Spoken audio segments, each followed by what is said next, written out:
अस्सलाम वालेकुम। आज हमारे जो टॉपिक्स हैं उसमें क्या क्या चीज़ें, कार्डिक फिजियोलॉजी है, एरिथमियाज है, वाल्वुलर डिजीज़ है, इस्केमिक हार्ट डिजीज़ है, स्टीनोसिस और रीगर्जिटेशंस है। तो आज हम पहली दो चीज़ें करते हैं, कार्डिक फिजियोलॉजी करेंगे और एरिथमियाज करेंगे। Valvular disease, ischemic heart disease और स्टीनोसिस जो है वो हम कल पे इंशाल्लाह रखते हैं। तो सबसे पहले कार्डिक फिजियोलॉजी से स्टार्ट करते हैं। ये मैंने पहले करा दी है, इसकी हम रिवीजन करते हैं। तो सबसे पहले क्या होता है कि कार्डिक आउटपुट वेरिएबल्स होते हैं फिजियोलॉजी में। अब कार्डिक आउटपुट किस किस चीज़ पे डिपेंड करती है। कार्डिक आउटपुट होता है कि हमारे हार्ट में से कितना ब्लड जो है वो लेफ़्ट वेंट्रिकल से एओर्टा की तरफ जा रहा है। तो उसमें सबसे पहले जो है वो स्ट्रोक वॉल्यूम होता है। स्ट्रोक वॉल्यूम क्या चीज़ है?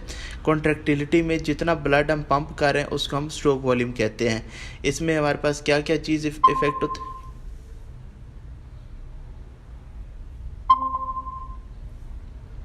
इसमें हमारे पास क्या क्या चीज़ होगी? इसमें सबसे पहले स्ट्रोक वॉल्यूम होगी, कॉन्ट्रैक्टिलिटी होगी, आफ्टर लोड होगा और प्री लोड होगा। आज मैं जल्दी जल्दी इसकी रिवीजन करा देता हूँ क्योंकि आप लोगों का आगे क्विज़ है तो उसको मैं इंशाल्लाह जल्दी करा दूँगा। तो सबसे पहले स्ट्रोक वॉल्यूम है। स्ट्रोक वॉल्यूम डिपेंड करता है कॉन्ट्रैक्टिलिटी पे, आफ्टर लोड पे और प्री लोड पे। और वो कह रहे हैं कि इंक्रीज स्ट्रोक वॉल्यूम किससे होगी? कॉन्ट्रैक्टिलिटी से, प्री लोड से और डिक्रीज़ होगी आफ्टर लोड से। अब कॉन्ट्रैक्टिलिटी क्या होती है कि हमारा हार्ट जो है वो कितनी तेज़ी से धड़क रहा है। जितनी तेज़ी से धड़क रहा है उसको हम कॉन्ट्रैक्टिलिटी कहेंगे। इसके ऊपर डायरेक्टली प्रोपोर्शनल है स्ट्रोक वॉल्यूम। प्री लोड क्या होता है कि हमारे हार्ट में कितना खून आ रहा है, राइट एट्रियम में जितना खून आएगा उसको हम प्री लोड कहेंगे। और प्री लोड डिपेंड करता है वेनस रिटर्न के ऊपर। तीसरा क्या होता है? After load. आफ्टर लोड से ये इन्वर्सली प्रोपोर्शनल है। आफ्टर लोड वो होता है कि हमारा दिल से कितना खून जो है वो पंपिंग के बाद निकल रहा है। तो कुछ ब्लड जो है वो हमारे हार्ट में रह जाता है और कुछ ब्लड जो है वो निकल जाता है। तो जो हार्ट में रह जाता है ब्लड उसको हम आफ्टर लोड कहते हैं। तो ये इन्वर्सली प्रोपोर्शनल होता है। स्ट्रोक वॉल्यूम मेनली क्या है कि हमारे ब्लड में, हार्ट में से, लेफ्ट वेंट्रिकल में से कितना ब्लड निकल रहा है। ये मैं आपको बता देता हूँ इसके ऊपर ड्रॉ करके।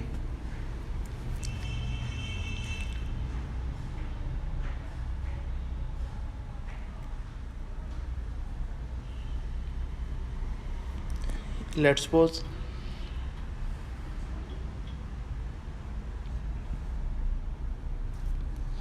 हाँ जी, लेट्स सपोज ये हमारा हार्ट है, ठीक है। ये हमारा हार्ट है, ये इसके चैम्बर्स हैं, ठीक है। Right atrium, right ventricle, left atrium और लेफ्ट वेंट्रिकल। अब हमारे पास जो इधर ब्लड आ रहा है ये प्रीलोड है, ठीक है। जो इधर से ब्लड जा रहा है वो स्ट्रोक वॉल्यूम है, ठीक है, स्ट्रोक वॉल्यूम। और जो ब्लड इसके अंदर रह रहा है बाकी उसको हम आफ्टर लोड कहते हैं, ठीक है। और हार्ट जितना काम कर रहा है उसकी कॉन्ट्रैक्टिलिटी होती है, ठीक है। तो ये तीन चार चीज़ों पे डिपेंड कर रहा है स्ट्रोक वॉल्यूम। स्ट्रोक वॉल्यूम क्या होगा? Affected by contractility, increase with contractility, increase with preload और डिक्रीज आफ्टर लोड। इसका निमोनिक क्या होता है? CV cap stroke volume is work done by ventricle to effect. ये अब आपके वाइवा में पूछ सकता है कि स्ट्रोक वाले ये रिटर्न होना है या वाइवा होना है इसका? अच्छा, रिटर्न में इसकी स्ट्रोक वॉल्यूम पूछेगा कि क्या होता है। तो इसमें क्या होता है, हमारा जितना भी blood which is passed away from left ventricle,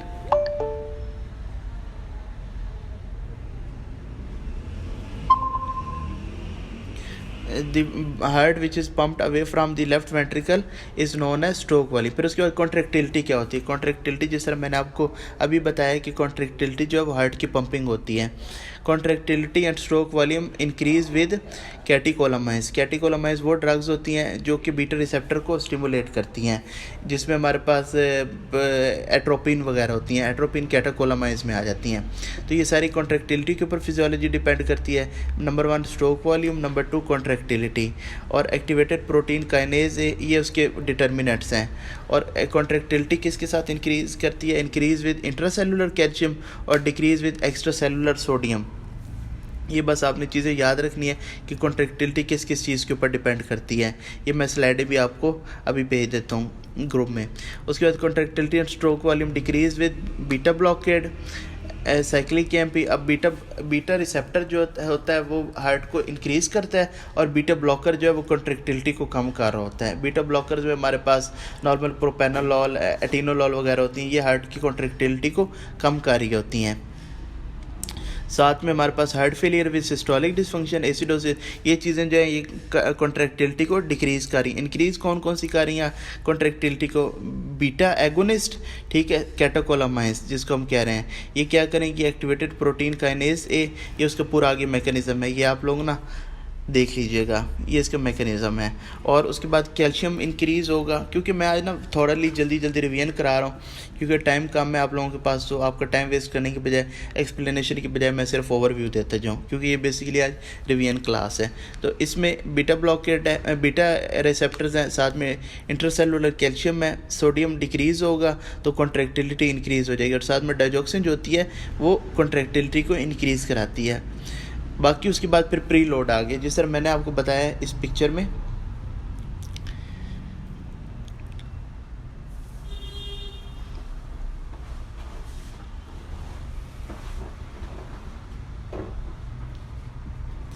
इस पिक्चर में नॉर्मली मैंने आपको बताया कि जो ब्लड इधर हमारे पास राइट एट्रियम में आ रहा है वेना केवा से, वो प्री लोड है, ठीक है, और जो ब्लड लेफ्ट वेंट्रिकल के अंदर रुक रहा है उसको आफ्टर लोड कहते हैं, जो निकल रहा है उसको हम स्ट्रोक वॉल्यूम कहेंगे, ठीक है, स्ट्रोक वॉल्यूम कहेंगे। और साथ में इसको यानी ये कार्डिक आउटपुट या स्ट्रोक वॉल्यूम दोनों एक ही चीज़ होते हैं, cardiac output is equal to stroke volume. तो प्रीलोड क्या चीज़ है? Preload approximated by ventricular end diastolic depends on venous tone and circulating blood volume, कि जितना आपका वेनस रिटर्न होगा, वेनस रिटर्न क्या होता है कि जो बॉडी से ब्लड हमारे राइट एट्रियम में आ रहा है वो उस पर डिपेंड करेगा प्रीलोड, और ये क्या होगा? Approximated by ventricular end diastolic volume, यानी वेंट्रिकुलर एंड डायस्टोलिक वॉल्यूम पे जो डिपेंड करेगा उसको हम प्रीलोड कहेंगे। Venous vasodilators nitroglycerin decrease preload, यानी जो वेजोडाइलेटर्स होते हैं वो प्रीलोड को कम करेंगे क्योंकि वेन्स डायलेट हो जाएंगी, जिसकी वजह से प्रीलोड कम होगा। फिर उसके बाद आफ्टर लोड होता है कि जो ब्लड हमारा हार्ट में रह गया पंपिंग के बाद, after approximated by mean arterial pressure, increase wall tension per Laplace law, increase pressure increase after load, और left ventricle compensate for increase after load by thickening hypertrophy in order to decrease wastage. मतलब ये कि जो blood हमारा heart के अंदर रह गया उसको हम आफ्टर लोड कहेंगे। Arterial vasodilation hydralazine decrease after load, ये आपने चीज़ें देख लेनी है। फिर उसके बाद cardiac oxygen demand, myocardial oxygen demand is increase by increase contractility, क्योंकि जिस वक्त तुम्हारा दिल ज़्यादा पंप कर रहा होगा तो उससे ऑक्सीजन की ज़्यादा डिमांड होगी। आफ्टर लोड इंक्रीज़ होगा, तुम्हारे दिल को ऑक्सीजन डिमांड ज़्यादा होगी, हार्ट रेट ज़्यादा होगा तो ऑक्सीजन डिमांड ज़्यादा होगी, डायमीटर ऑफ वेंट्रिकल ज़्यादा होगा, वॉल टेंशन ज़्यादा तुम्हारे हार्ट की ज़्यादा होगी।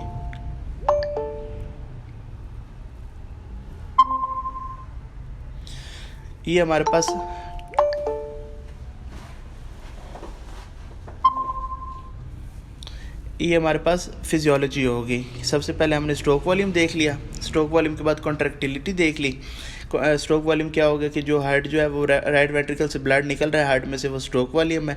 कॉन्ट्रैक्टिलिटी जो है कि हार्ट जितना जल्दी पंप कर रहा है,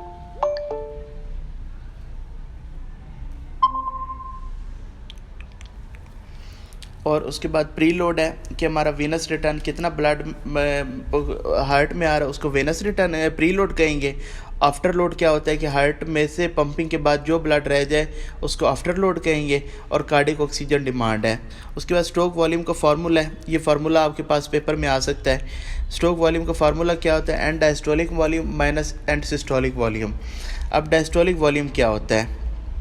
डायस्टोलिक वॉल्यूम ये होता है कि जिस वक्त हमारा हार्ट नॉर्मली एक स्टेट में जिसमें ब्लड की फिलिंग हो रही है, दो फेजेस होती हैं हार्ट की, एक सिस्टोलिक होती है और एक डायस्टोलिक होती है। सिस्टोलिक में हार्ट पंप करता है, डायस्टोलिक में हार्ट रिलैक्स करता है।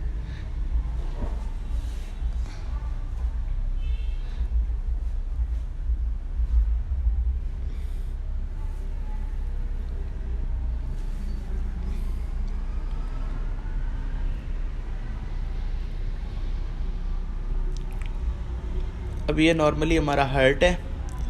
अब इसमें से ब्लड जो है वो पहले आएगा तो आगे यानी ब्लड आया, इधर से इधर आया, इधर से इधर आया और इधर से बाहर गया।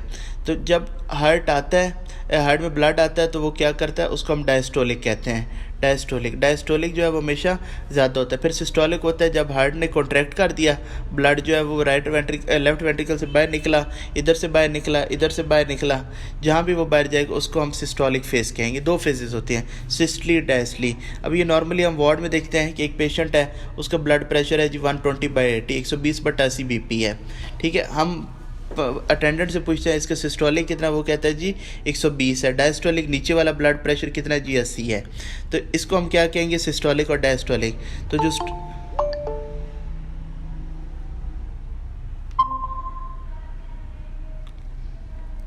इसको हम क्या कहेंगे, सिस्टोलिक और डायस्टोलिक।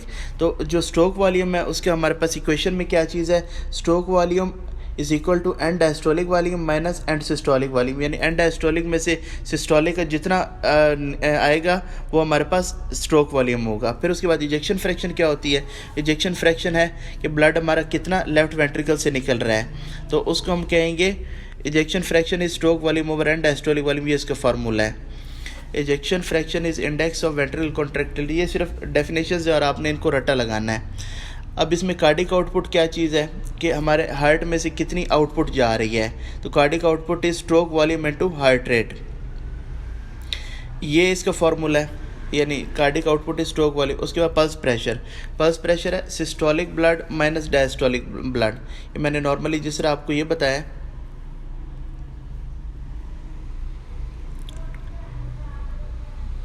क्योंकि सिस्टोलिक ब्लड, अब नॉर्मली ब्लड जो है 120/80 होता है।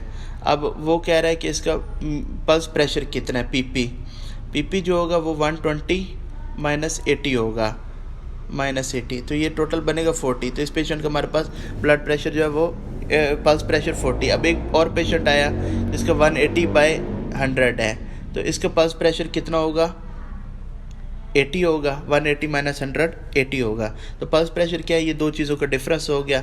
अब ऊपर हमने सारी चीज़ें डिस्कस कर ली, stroke volume, contractility, pre load, after load, cardiac oxygen demand. फिर उसके बाद स्ट्रोक वॉल्यूम का हमने फार्मूला देख लिया, stroke volume is and diastolic volume minus end systolic volume. फिर उसके बाद इजेक्शन फ्रैक्शन को आप लोग रहने दें, ये इतना इंपॉर्टेंट नहीं है। फिर कार्डिक आउटपुट है, cardiac output is stroke volume into heart rate, यानी कार्डिक आउटपुट होता है हमारे हार्ट में से कितना ब्लड जो है वो सिस्टम में जा रहा है। फिर उसके बाद पल्स प्रेशर क्या है, pulse pressure is systolic blood pressure minus diastolic blood pressure. और मीन आर्टीरियल प्रेशर क्या है कि cardiac output into total peripheral resistance, कि कितनी हमारे पास बॉडी की रेजिस्टेंस है और कार्डिक आउटपुट कितना है। अब पेरिफेरल रेजिस्टेंस क्या होती है ये मैं आपको बता देता हूँ। पेरिफेरल रेजिस्टेंस ये होती है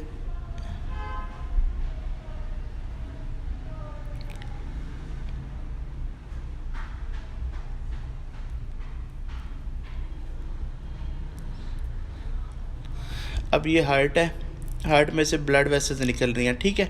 ब्लड वेसल जो है वो कोई किडनी की तरफ जा रही है, कोई जी स्प्लीन की तरफ जा रही है, कोई लीवर की तरफ जा रही है, कोई पेंक्रियाज की तरफ जा रही है। तो आगे उनकी वो ना कम होनी शुरू हो जाती है, उनका डायमीटर कम होना शुरू हो जाता है। तो उधर से फिर इनको रेजिस्टेंस शो होती है, जिसको हम टोटल पेरिफेरल रेजिस्टेंस कहते हैं, TPR उसको कहते हैं। इसको हम ये एक डिटर्मिनेंट होता है कि जिस वक्त हमारे पास ब्लड निकल रहा है, इसका ब्लड प्रेशर जो है वो 120 है, ठीक है, 120। जो आगे जाएगा आगे से उसको रेजिस्टेंस होगी, तो आगे की तरफ जाके उसका ब्लड प्रेशर जो है वो कम होता है। अब नॉर्मली जिसके आर्म्स नहीं होते पेशेंट के, हमने उसका फेमरल का पल्स करना होता है, तो उसका BP जो है वो नॉर्मल से हमेशा कम होता है। तो जो ही हम पेरिफेरीज की तरफ जाते हैं तो टोटल पेरिफेरल रेजिस्टेंस जो है वो इंक्रीज़ होनी शुरू हो जाती है, और जिसकी वजह से ब्लड प्रेशर लो होता है। तो पेरिफेरल रेजिस्टेंस हम कहते हैं TPR को, टोटल पेरिफेरल रेजिस्टेंस। उसका जो फार्मूला उसको मीन आर्टीरियल प्रेशर है, इसका है cardiac output into total peripheral resistance. Mean arterial pressure is 2/3 of diastolic blood pressure. ये आप इसका इतना सिग्निफिकेंट नहीं है, यानी मेन चीज़ें मैंने आपको फिजियोलॉजी में बता दी। स्ट्रोक वॉल्यूम है, कॉन्ट्रैक्टिलिटी है, प्री लोड है, आफ्टर लोड है, और कार्डिक ऑक्सीजन डिमांड है। और आगे इसलिए आपने इसकी इक्वेशंस कर लेनी है। फिर उसके बाद जो दूसरा टॉपिक है हमारा वो है वाल्वुलर हार्ट डिजीज़। कौन कौन सी वाल्वुलर हमारे पास हार्ट डिजीज़ होती हैं। अब ये हमारे पास चार वाल्व्स हैं।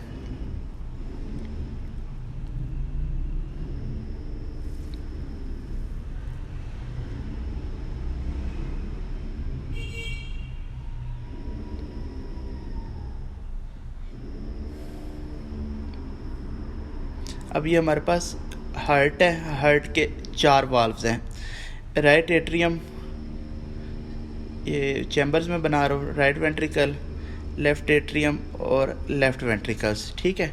अब राइट एट्रियम के और राइट वेंट्रिकल के दरमियान हमारे पास होता है ट्राइकस्पिड, ठीक है। ये मैं आपको ना एक शॉर्टकट बता रहा हूँ वाल्व्स याद रखने का। फिर उसके बाद राइट वेंट्रिकल के इधर होता है पल्मोनरी, ये एनाटॉमी है, जो पहली क्लास में मेरे साथ है उनको ये सारी चीज़ों को पता होगा। फिर उसके बाद ये माइट्रल है और ये कौन सा है, एओर्टिक है, ये एओर्टिक है। कौन कौन से हो गए, कौन कौन से हो गए मुजम्मिल? 4 वॉल होंगे ना सर? कौन कौन से होंगे? पहले आ गया सर एट्रियम वॉल राइट का, बाद मेटल वॉल हो गया सर, ट्राइकस्पिड, बाइकस्पिड, और नीचे सर पल्मोनरी वॉल है और एक और का वॉल है। ठीक है। अब ये नॉर्मली हमारे पास ट्राइकस्पिड है, ठीक है, ये वाला, ये ट्राइकस्पिड है, ये पल्मोनरी है, ठीक है, ये माइट्रल है और ये एओर्टिक है। अब हमने इसकी ना 2 चीज़ें याद रखनी है। अब इसमें 2 चीज़ें होंगी, या तो इसमें स्टीनोसिस होगी, स्टीनोसिस क्या होता है कि कोई चीज़ एक जगह पे आके ना तंग हो गई है, यानी ये नॉर्मली इधर से ब्लड आना था, ठीक है, ये तंग हो गया। तंग की हज़ार वजूहत होती हैं, पैदाइशी भी होती हैं, हेरिडिटरी, ठीक है, और उसके बाद एक्वायर्ड भी होती हैं। फिर उसके बाद रिगर्जिटेशन आ गया, रिगर्जिटेशन का ये है कि स्टीनोसिस में ब्लड आगे जा रहा है, रिगर्जिटेशन में वापस आ रहा है, रिगर्ज कर रहा है। इधर भी अब टोटल 4 वाल्व हैं, तो 2 कंडीशन के साथ मल्टीप्लाई करेंगे तो नॉर्मल हमारी 8 कंडीशंस आ गई। Tricuspid stenosis, tricuspid regurgitation, mitral stenosis, mitral regurgitation, pulmonary stenosis, pulmonary regurgitation, aortic stenosis, aortic regurgitation. ये टोटल 8 हमारे पास कंडीशंस होती हैं। 4 वाल्व्स हैं, इन चारों को 2 से मल्टीप्लाई करना है। एक में हम एक रिगर्जिटेशन लगा देंगे, एक में हम लगा देंगे स्टीनोसिस। ये टोटल हमारे पास 8 कंडीशंस होंगी। इसी के ऊपर ही आपके पूरे हार्ट के मरमर्स होते हैं। मरमर क्या होता है कि एबनॉर्मल साउंड जो भी होगी उसको हम मरमर कहेंगे, यानी जो भी एबनॉर्मल साउंड होगी इसमें अब क्या क्या चीज़ आ गई, एओर्टिक स्टीनोसिस आ गई, एओर्टिक रिगर्जिटेशन आ गया, माइट्रल स्टीनोसिस आ गया, माइट्रल रिगर्जिटेशन आ गया। इसी तरह ट्राइकस्पिड स्टीनोसिस, ट्राइकस्पिड रिगर्जिटेशन, उसके बाद पल्मोनरी स्टीनोसिस, पल्मोनरी रिगर्जिटेशन। मगर इनमें से हमारे पास इंपॉर्टेंट जो हैं वो चंद होते हैं, वो मैं आपको बता देता हूँ। हाँ, ये आ गया, ये हमारे पास आ गया मरमर्स। अब सिस्टोलिक होते हैं और डायस्टोलिक होते हैं, 2 किस्म के मरमर होते हैं, एओर्टिक स्टीनोसिस और माइट्रल रिगर्जिटेशन, और साथ में हमारे पास एओर्टिक रिगर्जिटेशन और माइट्रल स्टीनोसिस। ये यानी टोटल 8 कंडीशंस होती हैं। उसमें हमने 1, 2 और 3, 4 हमने याद करना है और बाकी इतने सिग्निफिकेंट नहीं है। सबसे पहले एओर्टिक स्टीनोसिस में क्या होगा, एओर्टिक स्टीनोसिस, अब ये एओर्टा है, ये इधर एओर्टा है, इसकी स्टीनोसिस हो गई है, तो इसकी स्टीनोसिस हो गई है तो इसको हम एओर्टिक स्टीनोसिस कहेंगे, ठीक है। एओर्टिक स्टीनोसिस में अब हम क्या चीज़ देखेंगे कि ब्लड जो है वो आगे की तरफ कम जा रहा है तंगी की वजह से, उसकी वजह से लेफ़्ट वेंट्रिकल की जो वॉल है वो थिक हो गई है, उसको ना ज़्यादा प्रेशर लगाना पड़ेगा, ये वॉल थिक हो जाएगी, जिसकी वजह से क्रीसेंडो डी क्रीसेंडो मरमर आएगा, क्रीसेंडो डी क्रीसेंडो इजेक्शन मरमर, क्योंकि वॉल जो है वो थिक हो गई है। Loudest as heart base radiate to carotid, split S2 ejection, click, pulse, paradoxus. ये आपने चीज़ें जो हैं ये रट्टे वाली हैं कि क्या चीज़ होगी इसमें, एओर्टिक स्टीनोसिस में क्रीसेंडो डी क्रीसेंडो हो जाएगा। और in older greater than 60 patients, क्योंकि नॉर्मली हमारा हार्ट जो है वो पंप कर रहा होता है एओर्टा के थ्रू, तो एओर्टिक स्टीनोसिस जो है वो एज ज़्यादा होगी, एडवांस एज होगी, तो उसमें ये चीज़ आएगी और इसमें क्लासिफिकेशन हो जाएगी। और in younger patient most commonly due to early onset classification of bicuspid valve, ये क्या आ गया हमारे पास, एओर्टिक स्टीनोसिस। फिर उसके बाद माइट्रल या ट्राइकस्पिड का रिगर्जिटेशन। अब ये माइट्रल और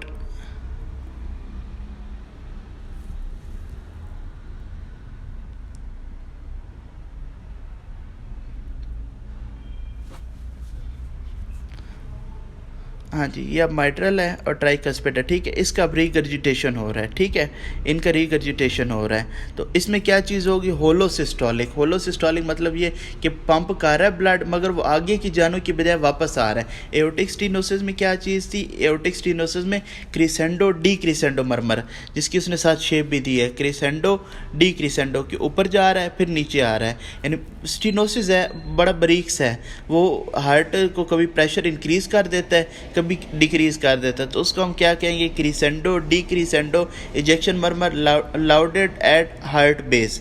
हार्ट बेस पे लाउडेस्ट ये एओर्टिक किस वजह से होता है, क्योंकि वहाँ पे हमारे पास एओर्टा पड़ा होता है, तो जिस जगह पे ऑर्गन पड़ा है, जिस जगह पे चीज़ है, वो हमारा हार्ट बेस होगा। उसी तरह माइट्रल में हमारे पास क्या होगा, होलोसिस्टोलिक। होलोसिस्टोलिक मतलब ये कि पूरे का पूरा मरमर नज़र आएगा, क्योंकि रीगर्ज में वापस जा रहा है, तो होलोसिस्टोलिक मरमर आएगा। हाई पिच्ड होगा, ब्लोइंग मरमर होएगा। ब्लोइंग मरमर का ये होता है कि जिस तरह हमारे पास एक देहातों में आग वाली फूंकनी होती है, जिसमें से हम फूंक लगा के और आग चलाते हैं, अक्सर लोगों ने देखी होगी जो देहातों से जिनका ताल्लुक है, तो फूंकनी से जिस वक्त हमारे पास आवाज़ निकलती है उसको हम ब्लोइंग कहते हैं। ब्लोइंग यानी ये नॉर्मली एक किस्म के, और जिस तरह ये लोग सिंगर्स फेरे होते हैं तो ये ब्लो करते हैं वो आवाज़ की देने के लिए, तो उस तरह का हमारे पास मरमर आएगा। होलोसिस्टोलिक होगा। अब आप इसकी पिक्चर देख सकते हैं, यानी ये उसमें क्रिसेंडो डिक्रिसेंडो था, इसमें होलोसिस्टोलिक है, यानी एक ही जगह पे मरमर आ रहा है और ब्लोइंग की आवाज़ आ रही है, जिस तरह हम फूंकनी से आवाज़ निकालते हैं। और माइट्रल रिगर्जिटेशन क्या है, loudest at apex radiates toward axilla, क्योंकि माइट्रल वॉल जो होता है वो एपेक्स पे पड़ा होता है। एपेक्स जो है वो एपेक्स ऑफ हार्ट होती है। अगर आपने इसकी एनाटॉमी पढ़ी हुई है हार्ट की, तो एपेक्स होती है और बेस होती है। मैं आपको इसकी एनाटॉमी बता देता हूँ।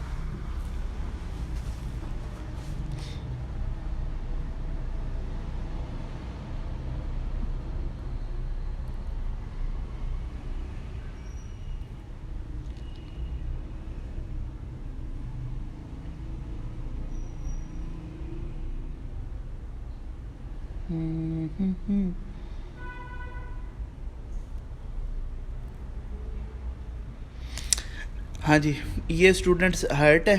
तो ये जहाँ पे आपको इसका नुक्कर नज़र आ रहा है, ये इसकी एपेक्स है और पीछे इसकी बेस होती है। तो जो हमारे पास माइट्रल वाल्व होता है वो एपेक्स पे होता है, और जो हमारे पास बाकी वेंट्रिकल्स होते हैं वो बेस पे होते हैं, यानी एंटीरियर साइड पे हमारे पास ये चीज़ होती है।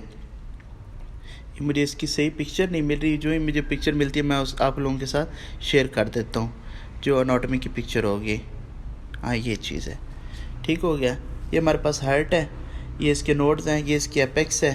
तो ये हार्ट की पिक्चर है।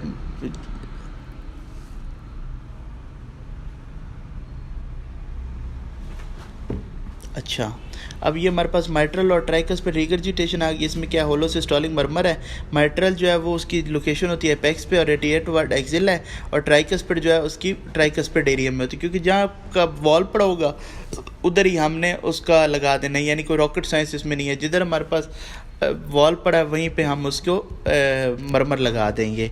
अब ये बता रहा है mitral regurgitation offers due to ischemic heart disease. Ischemic heart disease की वजह से होगी, और पोस्ट एमआई, जिस बंदे को एमआई हुआ मायोकार्डियल इन्फेक्शन, उसको होगी माइट्रल वाल्व प्रोलैप्स में, लेफ्ट वेंट्रिकल डायलिटेशन और रोमेटिक फीवर में।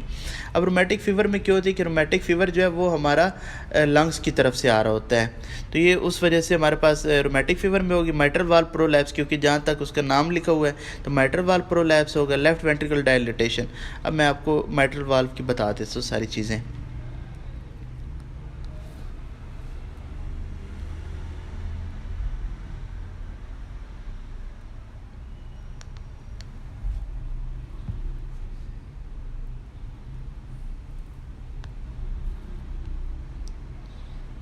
अब लेट्स सपोज हमारे पास ये पड़ा है हार्ट, ठीक है, और ये इसका माइट्रल वाल्व है, ठीक है। अब माइट्रल वाल्व में क्या क्या चीज़ होगी, एक तो ये होगा अगर mitral valve prolapse, MVP mitral valve prolapse है, उसकी वजह से माइट्रल स्टीनोसिस होगी, ठीक है, मरमर शो होगा। दूसरा ये है कि रोमेटिक फीवर जो होता है ये आता है हमारा लंग्स की तरफ से। जो ये लंग्स की तरफ से आएगा लेफ्ट एट्रियम में, तो ये इफेक्ट करेगा हमारे पास माइट्रल वाल्व को, जिसकी वजह से ये होगा। तीसरा वो बता रहा है लेफ्ट वेंट्रिकुलर डायलिटेशन होगी, ब्लड वापस की तरफ मूव करेगा, तो उसकी वजह से हमारे पास क्या होगा, माइट्रल वाल्व की स्टीनोसिस हो जाएगी।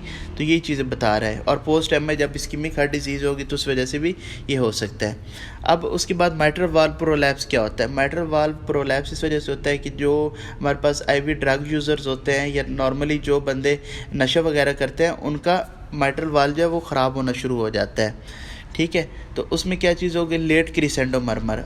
उसमें हमारे पास जो एओर्टिक स्टेनोसिस था इसमें क्रिसेंटो डिक्रिसेंडो मरमर था, इसमें लेट क्रिसेंडो मरमर है। यानी एक S1 से S2 के दरमियान आधे के बाद माइट्रल वाल्व प्रोलैप्स शुरू होगा। अब उसमें पूरे S1 से S2 के दरमियान मरमर था, होलोसिस्टोलिक में पूरा मरमर था। इसमें क्या होगा? हाफ यानी लेट क्रिसेंडो मरमर होगा और मिड डायस्टोलिक क्लिक होगी। क्लिक का मतलब ये होगा कि आपको आवाज़ थोड़ी सी सुनाई देगी।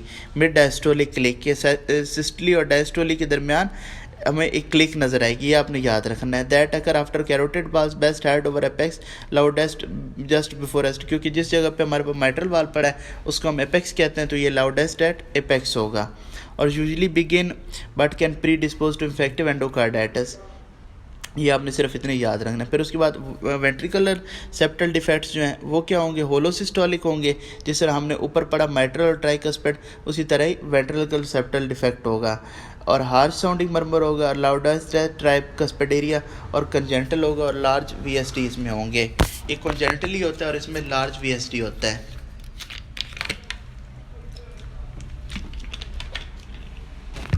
ये हमारे पास चार कौन से मरमर्स हैं जो सिस्टोलिक होते हैं। जब हार्ट पंप कर रहा हो तो उस वक्त जो हो रहे हैं मरमर उनको हम सिस्टोलिक मरमर कहते हैं। दूसरी चीज़ होती है डायस्टोलिक। डायस्टोलिक वो चीज़ होती है जब हार्ट फिलिंग कर रहा है उस वक्त जो मरमर्स होंगे उसको हम डायस्टोलिक कहेंगे। इसमें दो मरमर्स हैं, एओर्टिक रिगर्जिटेशन और माइट्रल स्टेनोसिस है। ठीक है, एओर्टिक रिगर्जिटेशन जिस तरह ये एओर्टा है ये वापस की तरफ जाएगा तो एओर्टिक रिगर्जिटेशन होगा, और दूसरा माइट्रल स्टेनोसिस है।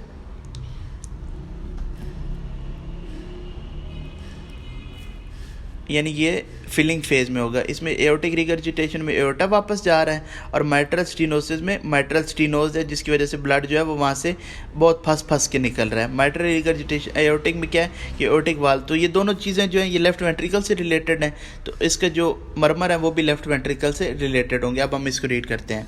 इसमें क्या होगा? Early diastolic decrescendo high pitch blowing murmur. अब जिस तरह डायस्टोलिक नाम है, ऊपर सारों में सिस्टोलिक थे, इसमें क्या चीज़ है? इसमें डायस्टोलिक है। Early diastolic decrescendo high pitch blowing murmur best heart at base aortic root और whatever sternal valvular disease. यानी ये नॉर्मली हमारे पास क्या होगा? Early diastolic decrescendo high pitch blowing murmur, ये आपने याद रखना है। अब आप पिक्चर्स देख रहे हैं, इसमें जो ऊपर सिस्टोलिक में थे इसमें मरमर आ रहे हैं S1 से S2 के दरमियान। इधर माइट्रल में भी S1, ये जो सिस्टोलिक है ये S1 S2 से। अब जो डायस्टोलिक में ये S2 से S1 के दरमियान होते हैं। ये क्यों हो रहे हैं? क्योंकि ये डायस्टोलिक फेज़ होता है। वो सिस्टोलिक फेज़ था कि S1 ने पंप किया, S2 की तरफ ब्लड गया तो वो सिस्टोलिक मरमर आ गया। ये क्या है? ये डायस्टोलिक मरमर है। डायस्टोलिक मरमर में क्या है कि S2 से S1 की तरफ जा रहा है। तो एओर्टिक जो है वो अर्ली डायस्टोलिक है कि वो आप देखें कि S2 के फ़ौरन बाद ही शुरू हो गया है। और decrescendo high pitch blowing murmur best started base aortic warn root, यानी एओर्टिक मरमर है तो वो एओर्टिक की जगह पे होगा और लेफ्ट स्टर्नल बॉर्डर, यानी जिस जगह का मरमर होगा आपने बता देना है। माइट्रल है तो माइट्रल एरिया पे, और माइट्रल जो है वो हमारा एपेक्स पे होता है। ठीक हो गया, तो एपेक्स हमने बता देना है। एओर्टा जो है ये एओर्टा किस जगह पे होता है? ये होता है हमारे पास एओर्टिक एरिया में, तो हमने इसको बता देना है कि at the base aortic root dilatation और लेफ्ट स्टर्नल बॉर्डर। इसका कॉजेज़ कौन कौन सी है एओर्टिक रिगर्जिटेशन के? हमारे पास बाइकस्पिड एओर्टिक वाल्व के एओर्टिक वाल्व ख़राब होगा, एंडोकार्डाइटिस, जिस तरह के जो नशे होते हैं ये जिस वक्त आईवी ड्रग यूज़ करते हैं तो इसे इन्फेक्टिव एंडोकार्डाइटिस हो जाता है, तो इसकी वजह से वाल्व जो है वो हमारे ख़राब होने शुरू हो जाते हैं। क्योंकि जिस वक्त हमारे पास आईवी ड्रग अब्यूज़र्स नशा करते हैं तो वो वाल्व में से जो ही नशा पास होता है उसके साथ फिर बैक्टीरिया आ जाता है। बैक्टीरिया इसमें कौन सा होता है? इसमें स्टेफ वेरिडेंस होता है। ये आपके कभी भी रिटर्न क्वेश्चन क्वेश्चन आ सकता है कि कौन सा इन्फेक्टिव एंडोकार्डाइटिस में ऑर्गेनिज्म होता है, स्ट्रेप्टोकोकस विरिडेंस होता है, तो ये करवाता है। फिर उसके साथ एओर्टिक रूट डायलिटेशन है और रोमेटिक फीवर है, कॉजेज इसकी एओर्टिक रूट गर्जिटेशन की। इसमें क्या होगा, वाइड पल्स प्रेशर होगा, पिस्टल शॉर्ट फेमरल पल्स और पल्सेटिंग नेल। ये चीज़ें आपको याद रखनी है। आपने सिर्फ ये याद रखना है कि एओर्टिक रिगर्जिटेशन कौन सा है, डायस्टोलिक मरमर है, और इसमें क्या होगा, early diastolic decrescendo high pitch blowing murmur. फिर उसके बाद माइट्रल स्टीनोसिस हो गया। माइट्रल स्टीनोसिस क्या चीज़ है कि हमारा माइट्रल वाल जो है वो तंग हो गया, जिसकी वजह से ब्लड जो है वो तेज़ी से निकल रहा है।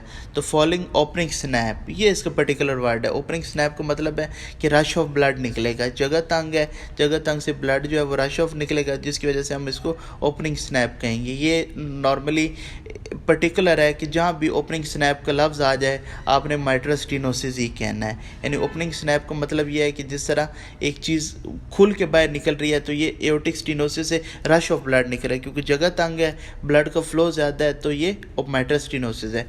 Following opening snap delayed rumbling mid to late murmur, ये बस आपने याद रखना है कि माइट्रल स्टीनोसिस में क्या चीज़ होगी, रम्बलिंग मरमर होगी। Late and high specific sequelae of rheumatic fever, chronic mitral stenosis can result in left atrial dilatation and pulmonary fibrillation। ये आपने बस याद रखने की ओपनिंग स्नैप होती है और ये डायस्टोलिक मरमर होता है माइट्रल स्टीनोसिस का। अब एक हमारे पास कंटिन्यूस मशीनरी मरमर होता है। पहले तो हमने 2 चीज़ें पढ़ी, सिस्टोलिक में हमने 4 चीज़ें पढ़ी, aortic stenosis, mitral and tricuspid regurgitation, mitral valve prolapse, ventricle septal defect. Diastolic में हमने 2 पढ़े, एओर्टिक रिगर्जिटेशन और माइट्रल स्टीनोसिस। अब एक हमारे पास मरमर आ रहा है जो सिस्टली और डायस्टली दोनों जगह पे है, इसको हम मशीनरी मरमर कहेंगे, कंटिन्यूस मशीनरी मरमर, यानी मशीन लाइक मरमर के वो पूरे जगह पे रुक नहीं रहा, इसको हम कहते हैं पेटेंट डक्टस आर्टरियोसिस। अब ये एक पूरा कंसेप्ट होता है, ये मैं आपको बता देता हूँ। पीडीए में आपको करा देता हूँ। पीडीए में क्या चीज़ होती है कि इधर से पल्मोनरी आर्टरी जा रही है हमारी, ठीक है, ब्लड लेके लंग्स की तरफ, ठीक है, और ये जा रहा है एओर्टा। अब नॉर्मली बच्चों में लंग्स हमारे डेवलप नहीं होती, ये मैंने पहले लेक्चर में बताया था।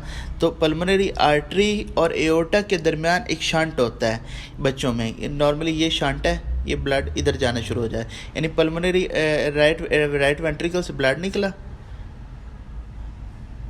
राइट वेंट्रिकल से ब्लड निकला, ब्लड बजाय लंग्स में जाने के वो निकल जाता है हमारे पास एओर्टा की तरफ, ठीक है, ये एओर्टा है। तो अगर बच्चे का ये नॉर्मली जिस वक्त बच्चा पैदा होता है तो ये ना क्लोज हो जाता है, अगर ये क्लोज ना हो तो ये एक हमारे पास शंट बन जाता है।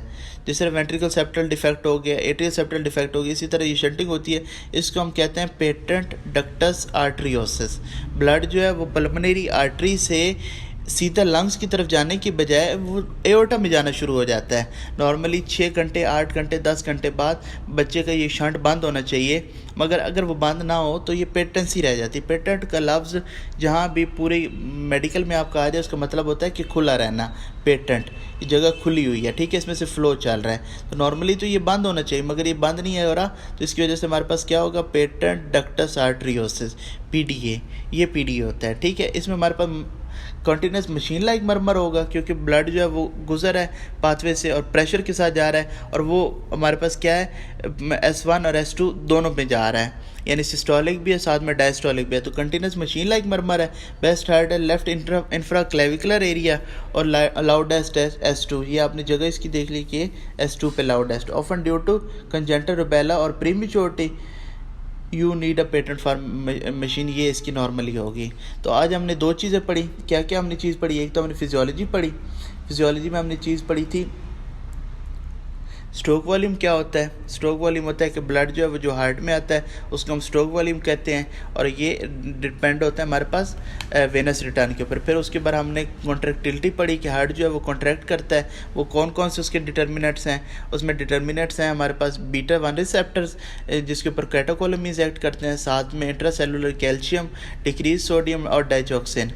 फिर उसके बाद प्रीलोड क्या होता है कि जो ब्लड जो है वो हमारे हार्ट में आ रहा है उसको हम प्रीलोड कहते हैं, और जो पंपिंग के बाद ब्लड में रह रहा है उसको हम आफ्टर लोड कहते हैं। और कार्डियक ऑक्सीजन डिमांड क्या होती है कि जब हमारी कंट्रैक्टिलिटी इंक्रीज़ होती है, एक बंदा जो नॉर्मली काउच पे बैठा है उसकी कंट्रैक्टिलिटी और ऑक्सीजन डिमांड कम होगी, एक बंदा जो मैराथन में भाग रहा है या बहुत तेज़ी से भाग रहा है उसको ऑक्सीजन की डिमांड थोड़ी सी ज़्यादा होगी, तो उसको हम कहेंगे कार्डियक ऑक्सीजन डिमांड। फिर उसके बाद हमने इक्वेशंस पढ़ी। इक्वेशंस में हमारे पास स्ट्रोक वॉल्यूम है, कार्डिक आउटपुट है और पल्स प्रेशर है और मीन आर्टीरियल प्रेशर है। ये 3-4 हमने इक्वेशंस पढ़ी। फिर उसके बाद मैंने आपको मरमर्स करा दिए। मरमर्स जो है ये वेंट्रिकुलर डिफेक्ट्स होते हैं, वाल्वुलर डिफेक्ट्स, और ये इसमें मरमर्स होते हैं। तो आज के लिए फ़िलहाल इतना काफ़ी है। फिर कल इंशाल्लाह हम बाकी जो टॉपिक है 3 चीज़ें रह गई हैं, जिसमें हमारे पास इरिथमियाज़ हैं, इस्केमिक हार्ट डिजीज़ है, ये स्टेनोसिस और रिगर्जिटेशन होगी आपकी। अब कल हमारे लिए क्या चीज़ रहेगी? इरिथमियाज़ रह गई हैं, इस्केमिक हार्ट डिजीज़ हो गई हैं, ये वाल्वुलर डिजीज़ भी आज हो गई। यानी 3 चीज़ें हमने कर ली, कार्डिक फिजियोलॉजी कर ली, वाल्वुलर कर ली और स्टेनोसिस और रिगर्जिटेशन कर ली। ये एओर्टिक स्टेनोसिस थी, ठीक है, साथ में माइट्रल रिगर्जिटेशन, साथ में एओर्टिक रिगर्जिटेशन और माइट्रल स्टेनोसिस। ये स्टेनोसिस और रिगर्जिटेशन हमने कर ली। मैंने आपको बताया कि जहाँ भी वाल्व होगा उसकी रिगर्जिटेशन भी होगी, उसकी स्टेनोसिस भी होगी। तो इसमें हमने एओर्टिक और माइट्रल ट्राइकस्पिड रिगर्जिटेशन की है, ये सिस्टोलिक में आ जाएंगी, और डायस्टोलिक में हमारे पास एओर्टिक और माइट्रल स्टेनोसिस। ये पिक्चर्स मैं आपको सेंड कर देता हूँ, ये पिक्चर्स आपकी मॉर्गन में नहीं है। तो जहाँ भी आपको दुनिया में जहाँ भी मर्जी सवाल है कार्डियोलॉजी, इसके बाद कुछ भी नहीं है। ये चीज़ें आपने याद रखनी है। बाकी उसके बाद इंशाल्लाह 2 चीज़ें रह गई हैं, वो हम इंशाल्लाह कल करेंगे। Thank you so much. किसी को कोई क्वेश्चन है तो बता दें।